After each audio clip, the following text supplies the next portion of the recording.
Love what is average and selfless, and fear what is exceptional, original, and has to be created by the self.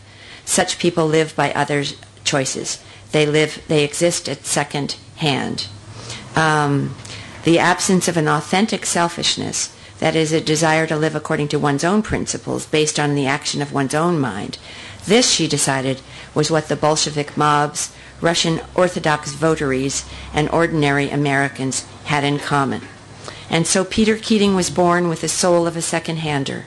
Vain, affable, dependent on his popularity for self-respect, and without any specific talent, he enters the book in a mild state of adolescent self-inflation and ends in a frightening and irreversible moral decay. Unlike Rourke, who had been his college housemate, he graduates from college at the top of his class amid a sea of envious admirers, yet he has no gift for architecture.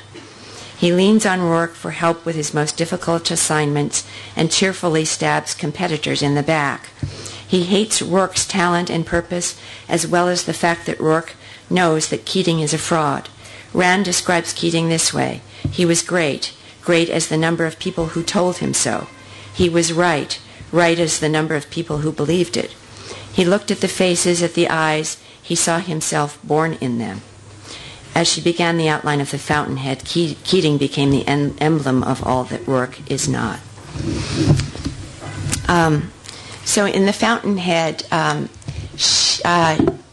she really begins to trace her ideas about individualism in detail for the first time. Rand grasped ideas through character. She defined a character, often a character that might have been in a silent film or a theatrical character, melodramatic characters sometimes, and put him in a situation and asked what he needed in order to do what he was born to do. And she's doing that for the first time in the Fountainhead. And although people find her characters wooden, and I do too, her villains are actually better than her heroes as literary characters. They represent ideas in action in 3 dimensions, and for that reason I find them very, very interesting.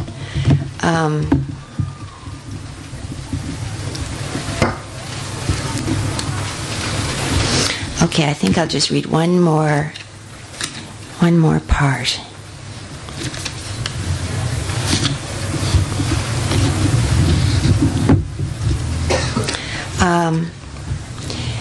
When Ayn Rand moved, she moved back to California in 1944 to write the screenplay for The Fountainhead, which was made into a movie with Gary Cooper and Patricia Neal. And because of the Second World War and how many kinds of sets The Fountainhead would need to be filmed, it was put off until 1948. So she wrote the screen. She stayed in California in Hollywood writing screenplays until 1948. And after The Fountainhead was produced as a movie, she came back to New York. She'd been back in California for 8 or 9 years, and the war was over and the world had changed. There was a new and different right-wing establishment than there had been when she was in New York in the 30s and 40s. And this is what happened when she came back to New York.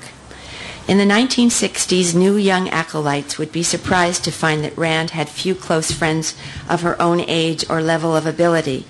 But in the early 1950s, she was a legend in the tiny world of the New York intellectual right. The Fountainhead had almost single-handedly renewed popular interest in the cause of individualism. Rumors spread quickly that she was finishing a massive new novel that would do the same for capitalism. Few knew her, and everyone wanted to meet her. New York was such a politically liberal city in the 1950s that Saul Bellow described it as an intellectual annex of Moscow. The right was very small but vibrant and unified. It hadn't yet splintered into old right libertarians and cold warriors, as it would do later in the decade. Members had a few favorite gathering places, and one was the Upper West Side penthouse apartment of J.B. Matthews, a reformed communist fellow traveler who by 1953 was serving as Wisconsin Republican Senator Joseph McCarthy's head of research and the executive director of the Senator's Permanent Subcommittee on Investigations, which we all remember from the TV coverage of the hearings. Among active anti-communists, Matthew was known for his large collection of files on suspected communist sympathizers in federal agencies and elsewhere. These were proving helpful to McCarthy. When visiting New York, McCarthy often stopped in at Matthew's, enjoying a drink with anti-New Deal newspaper columnist Westbrook Pegler, Rand's friend Eugene Lyons, who became editor of the Reader's Digest, and William F. Buckley, Jr. Rand first met McCarthy here at this apartment. Let's see, and Buckley was quite young then. He just published God and Man at Yale, and he was still 3 or 4 years away from founding the National Review, which became the organ of the conservative, post-war conservative movement. Rand and Buckley were, by the late 50s and the 60s and the 70s, enemies. They couldn't shoot enough darts at each other. And Rand, because of his reaction to Atlas Shrugged in 1957 and the review that appeared in his magazine, she wouldn't go anywhere where he was going, and he attacked her in every way he could. When she died in 1982, he wrote a really vicious obituary of her. But, I interviewed him about 9 months before he died. And, he was talking about Rand and how they'd been friendly early on. And I asked him what people liked about Rand, what he had liked about Rand. And he said she was a valiant human being. And that was probably the nicest thing he ever said about Ayn Rand. I don't think I'll go on with this because I'd really like to hear your questions, if you have any. So, Christina or whoever's here, can we do that? Yeah. So just raise your hands, and I'm going to come around with the microphone. Something you said before was caught my attention, where you said that her mother was sort of a terror.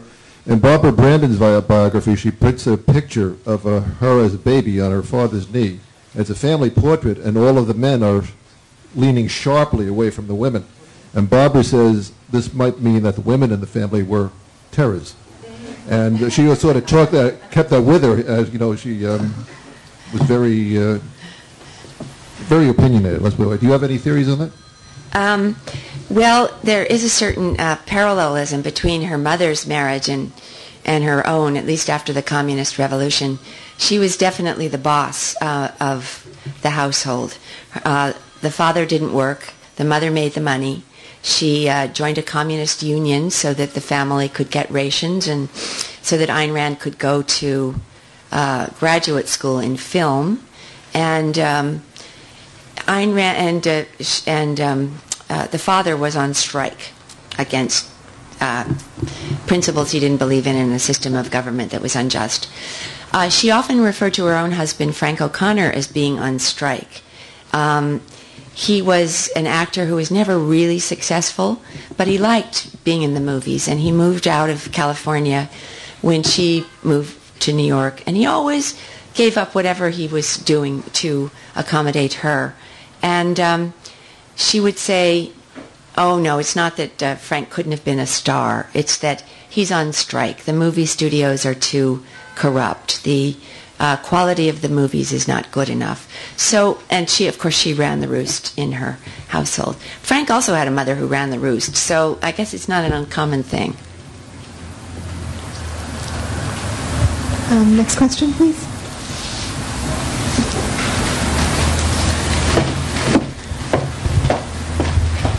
Thank you. I'm just wondering, I've never thought of this before, but do you think she was a feminist? No. Yeah. She very early and boldly and took all the prerogatives that men had, and if she wanted one of those prerogatives, she got it. However, she always insisted that women should be men worshippers.